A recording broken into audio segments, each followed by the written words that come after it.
এই রাজ্জাব, তোকে বারবার নিষেধ করার পরও তুই ওকে কেন ডিস্টার্ব করছিস? তোর লজ্জা হয় না? তুই এত নির্লজ্জ কেন? বাবা তুমি এখানে? হ্যাঁ, আমি এখানে। তোদের মতো ছেলেদের অপকর্মের জন্যই মানুষ রাস্তায় দাঁড়িয়ে 999-কে কল করে পুলিশ ডাকে। হেই, তুই এত নির্লজ্জ কেন রে? তোর নিজের প্রতি লজ্জা হয় না? স্যার, এটা আপনার ছেলে? হ্যাঁ মা, এই বেয়াদবটাই আমার ছেলে। আমি ওকে ঠিক মতো মানুষ করতে পারি নাই। কিন্তু বাবা। চুপ থাক, একটা কথা বলবি না। এতদিন আমার সরলতা দেখেছিস, ভালোবাসাটা দেখেছিস।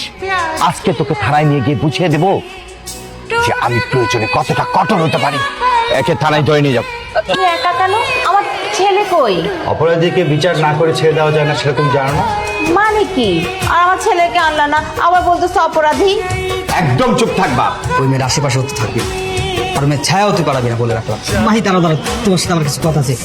কি বলবেন বলেন। তুমি হৃদয়ের বিরুদ্ধে মামলাটা তুলে নাও না, হৃদয় কখনো তোমাকে ডিস্টার্ব করবে না। পুলিশ ধরে নিয়ে গেছে, পুলিশকে বলুন। আমাকে এসে বলছেন কেন? চলুন তো মামা। আমি তোমার মায়ের মতো, আমি জানি আমার ছেলেটা অনেক বড় অন্যায় করে ফেলছে, এই জন্য আমি অনেক লজ্জিত মা। তুমি আমাকে একটা হেল্প করো না মা, তুমি থানায় গিয়ে একটু অভিযোগটা তুলে নাও। এই মুহূর্তে আমি কি করতে পারি? তুমি আমার সাথে একটু থানায় চলো। আচ্ছা ঠিক আছে। হৃদয়ের বিরুদ্ধে আমার কোনো অভিযোগ নেই। তুমি ভেবে চিনতে বলছো তো? বাদী তার মামলা তুলবে, এটা ভেবে বলছে নাকি না ভেবে বলছে তাতে তোমার কি? প্রতিদিন এসব ঝামেলা ভালো লাগে না। আজকে ওকে ছেড়ে দেবো, কালকে যদি আবার সেম কাজ করে আসে তখন তো আবার বিচার আসবে। আমি আর ওর বিরুদ্ধে বিচার দেব না। সিগনেচার নিয়ে ওকে ছেড়ে দাও।